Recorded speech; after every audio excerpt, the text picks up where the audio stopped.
Hello friends, welcome back to the channel.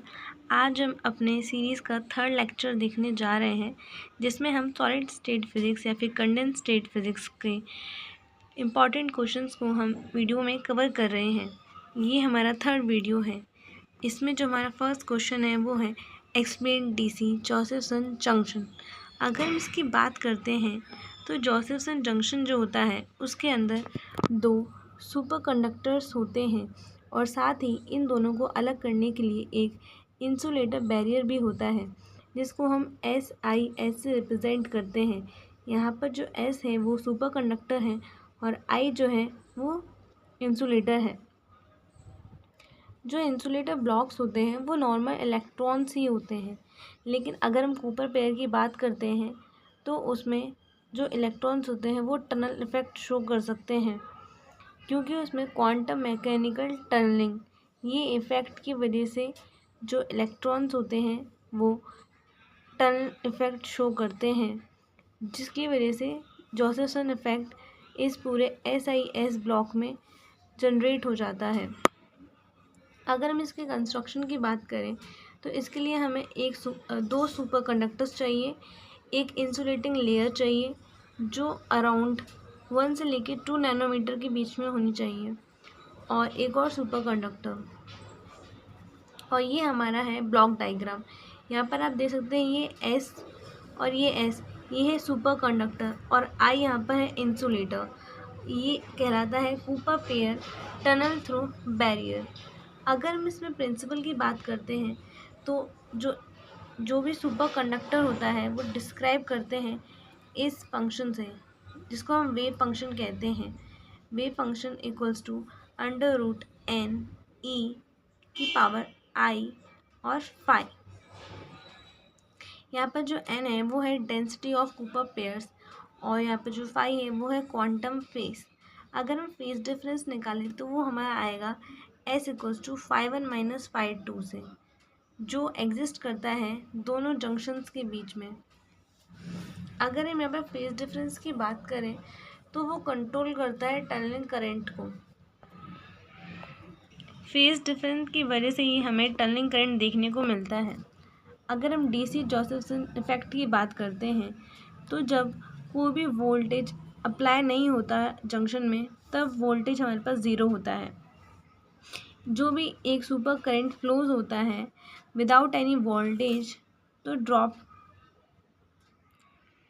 जब super current flow होता है और वोल्टेज ड्रॉप नहीं होता है तो करंट डिपेंड करता है सिर्फ फेज डिफरेंस पे। जोसेफसन करंट इक्वेशन की बात करें तो वो है हमारे पास I = IC sin डेल्टा। यहाँ पर I जो है वो है सुपर करंट, IC है क्रिटिकल करंट, और S है हमारे पास फेज डिफरेंस। इसी की वजह से हमारे जो जंक्शन है उसमें करंट इफेक्ट देखने को मिलता है। अगर हम बात करें जो वोल्टेज अक्रॉस द जंक्शन होता है वो होता है zero. Current flows with zero resistance. Current में कोई भी बैरियर बीच में नहीं आता फ्लो करने के लिए। अगर हम बात करें मैक्सिमम करंट की तो जो हमारा मैक्सिमम करंट है वो है क्रिटिकल करंट IC, और जो हमारा I है यानी सुपर करंट वो ग्रेटर देन होता है IC से यानी क्रिटिकल करंट से।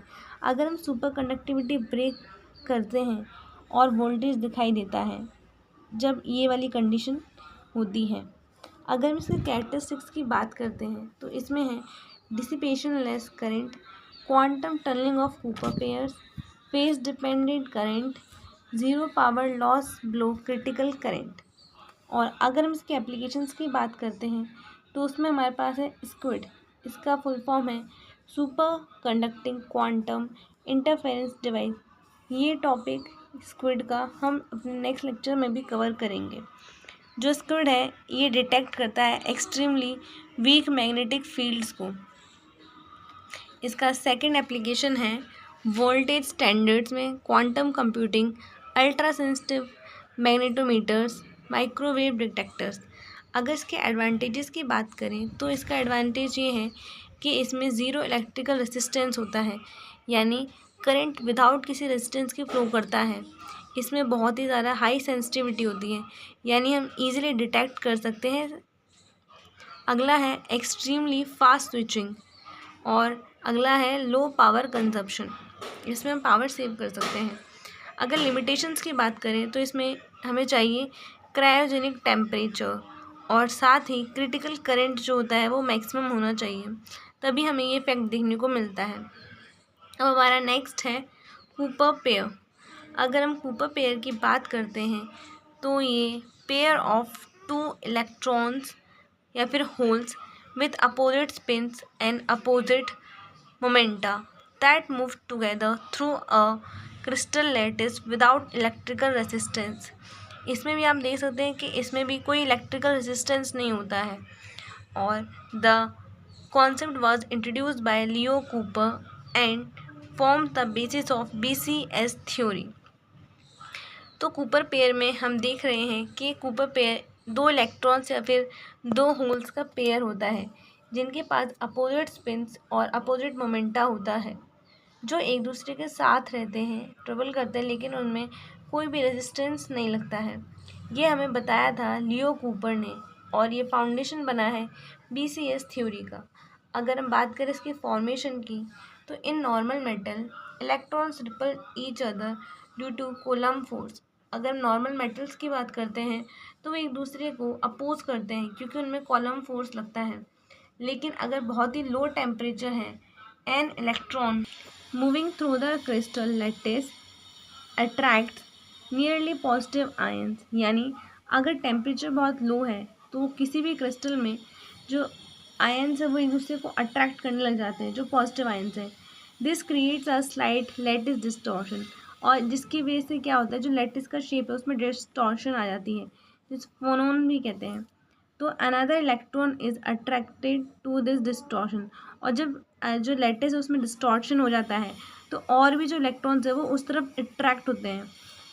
थर्स the two electrons became weakly bound through electron phonon interaction, और जिसकी वजह से क्या होता है कि इलेक्ट्रॉन और फोनोन का इंट्रैक्शन होता है, जिसकी वजह से जो शेप होती है वो डिस्टॉर्ट हो जाती है, और यहीं से निकलता है हमारा कूपर पेयर, जहाँ पर इलेक्ट्रॉन और फोनोन मीट करते हैं, वहीं से हमारा निकल कर आता है कूपर पेयर का फॉर्मेशन। अगर हम इसकी प्रॉपर्टीज़ की बात करते हैं तो इसमें दो इलेक्ट्रॉन्स होते हैं।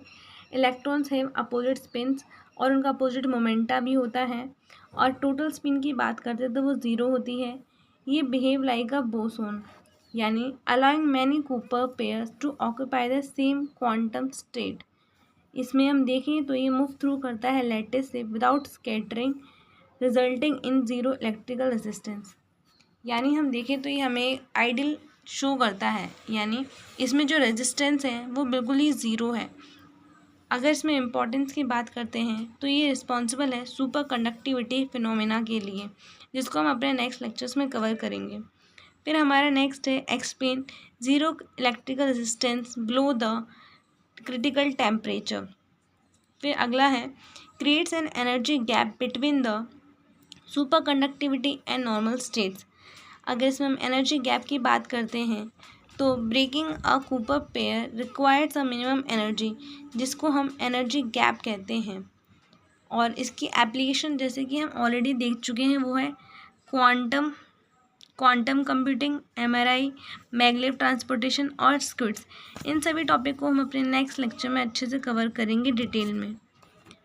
और हमारा अगला वीडियो का टॉपिक रहेगा applications of super conductivity. Video पसंद आए तो वीडियो को लाइक ज़रूर करें। Thank you.